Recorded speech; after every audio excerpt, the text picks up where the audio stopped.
Դիմադիրներ հայտարարում են, որ Հայաստանում քաղաքականներ չկան։ Ну, իշխանությունները միշտ ասելու են, որ Հայաստանում քաղաքբանտարկյալներ չկան, բայց մեկ շնչին ընկնող քաղաքբանտարկյալների թվով գուցե Հայաստանը արդեն առաջատար երկրներից մեկն է։ Քաղաքբանտարկյալ յուրաքանչյուրը կարող է լինել, ով քաղաքականությունով է զբաղվում, ով փորձում է ընտրություններին մասնակցել, ով ընդդիմադիր հայացքներ ունի, բոլորի վրա քրեական գործեր են սարքում, բոլորին հետևում են զուգարաններում, լողասենյակներում, տներում, աշխատասենյակներում, նամակները, հեռախոսն են լսում։ Սա համատարած բնույթ է կրում եւ նույնիսկ վարչապետի հրահանգով այդ գաղտնալսած սարքեր անօրինական ձևով այդ նյութերը, տեսահոլա հոլովակները տարածում են։ Հիմա հարվածի տակ է նաև եկեղեցին, 3 սրբազաններ են նստած, հոգևորականներ են ձերբակալված, Սամվել Կարապետյանն է ձերբակալված որպես մեծ բարերար, ով որ մասնակցում է ընտրություններին, ընտրացուցակներում կա, նրանց վրա արդեն քրեական գործեր են բացում։ Եթե քաղաքապետ են դառնում, ընդդիմադիր գյուղապետ են դառնում, նրանք արդեն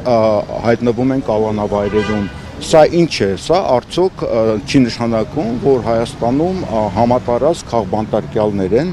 եւ ընտրությունները մոտենալուն զուգահեռ այդ մարդկանց թիվը ես վստահ եմ շատանալու է։ Հիմա ընտրություններ են տեղի ունենում Էջմիածնում, բացառված չի, որ եթե ընդդիմադիր թեկնածու դառնա քաղաքապետ, ապա նրան նույնպես կձերբակալեն։ Գուցե այդտեն քրեական գործեր են հարուցում, պատրաստում են, որ եթե լինի հաղթանակ, նրանց նույնպես ձերբակալելու են։ Ես ուզում եմ մեր քաղաքացիներին դիմել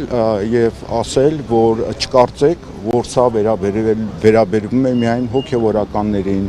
միայն ընդդիմադիր հայացք ունեցող մարդկանց։ Հերթը ձեզ էլ է գալու, որտեղ երբ որ բռնատիրական մեքենան սկսում է աշխատել, այդ մեքենան արդեն կանգնացնել չի լինի, այդ մեքենան արդեն նոր զոհեր է պահանջում։ Եվ յուրաքանչյուր Հայաստանի քաղաքացի պետք է հասկանա, որ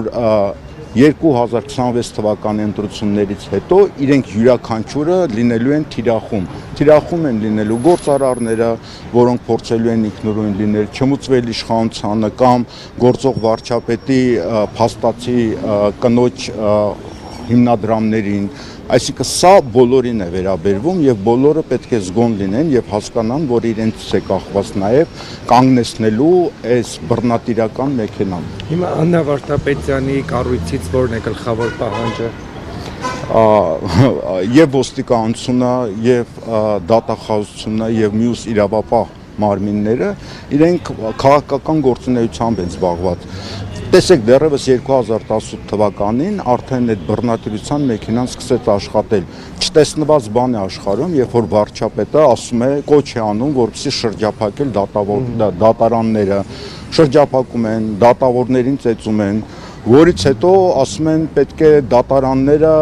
այն վճիռները կայացնեն, որը ժողովուրդն է պահանջում։ Ասենք մի քանի տասնյակ մարդ շրջափակում են դատարանները եւ դատարանները ժողովրդի պահանջը պետք է կատարեն։ Սա բռնատիրություն չէ, իհարկե բռնատիրություն է։ Երբ որ սահմանադրական դատարանի կազմն են անօրինական ձևով փոխում, երբ որ վարչապետը ասում էր այսինչ մարդկանց ասֆալտին պահկացրեք 2 ժամից հետո սոցցանցերում լուսանկարները դրվեն եւ իրավապահ համակարգը սա իրականացնում էր։ Այ 2018 թվականից սկսած մենք քայլերով եկել ենք արդեն իսկական բռնատիրական համակարգի ենք հասել։ Պարոն Դանելյան, ինչի է եվրոպական կառույցները, մարդու դրոշակակիր կառույցները ինչու են լռում։ Նախորդ իշխանությունների ժամանակ, եթե մի կատվի կողքով մի անհարմար դիրքով շուն անցներ, զեկույցներ էին կազմում։ Հարցը այն էր, թե զոհերը ովքեր են։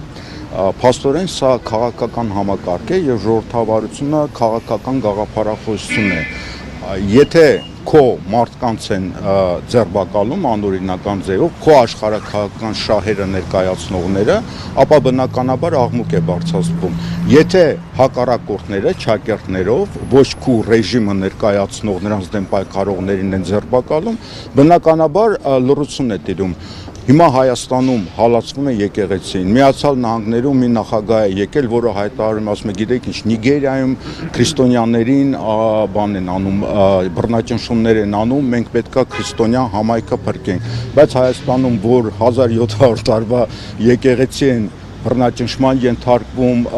եկեղեցիներ են բռնագրավում, ոստիկաններով շրջափակած, այդ լռում է, այդ ժողովրդավարական կոչվող աշխարհը լռում է։ Սա ակնհայտ է, որ ժողովրդավարությունը դա քաղաքական գաղափարախոսություն է աշխարհաքաղաքական ազդեցություն տարածելու համար։ Հիմա լուծումը ինչպիսին է, ինչ լուծում եք տեսնում։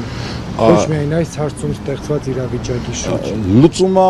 միակն է։ Մենք ոչ մի տեղից որևէ օգնություն չենք կարող ստանալ եւ սխալ է մտածել, որ որևէ երկրից մեզ կարող են գալ։ Երբ որ խոսում ենք այն մասին, որ Հայաստան ինքնիշխան սովերեն երկիր է, սովերենություն նշանակում է, որ իշխանությունը պատկանում է ժողովրդին։ Եվ եթե Հայաստանի քաղաքացիները իրենց իրավունքները չկարողանան պաշտպանել, մեզ ոչ ոք չի կարող օգնել։ Հայաստանի քաղաքացիները պետք է հասկանան, որ պետություն դա նշանակում է օրենք, դա նշանակում է իրավունք, եւ եթե մենք ուզում ենք ունենալ պետություն, չկորցնել այդ պետությունը, լինել ինքնիշխան, ապա Հայաստանի յուրաքանչյուր քաղաքացի պետք է հասկանա ինքնիշխանությունը սկսվում է օրինականությունից եւ այս բռնաճնշումները, անօրինականությունները, որոնք տեղի են ունենում, դա հարվածում է առաջի հերթին մեր ինքնիշխանությունը։ Լուծումը որն է, լուծումը հայ ժողովրդի մտածողությունն է, հայ ժողովրդի կամքն է, հայ ժողովրդի գիտակցությունն է։ Եվ ես հույս ունեմ, որ այս ամենը տեսնելով Հայաստանի քաղաքացիները կկարողանան անել ճիշտ եզրակացություն։ Նշեցիք եկեղեցու վրա հարձակման մասին, այսօր Նիկոլ Փաշինյանը նշեց, որ կաթողիկոս չկա, մայրաթողը չունի կաթողիկոս։ Ինչ կասեք այս մասով, երբ որ նա խառնվել է արդեն եկեղեցու գործերում ու նման հայտարարություններ է արել, եւ նշեցիք, որ արդեն հասարակությունը պետք է եզրակացություն անի, սպայն ինչ պետք է անի հասարակությունը, երբ որ իր խոսքի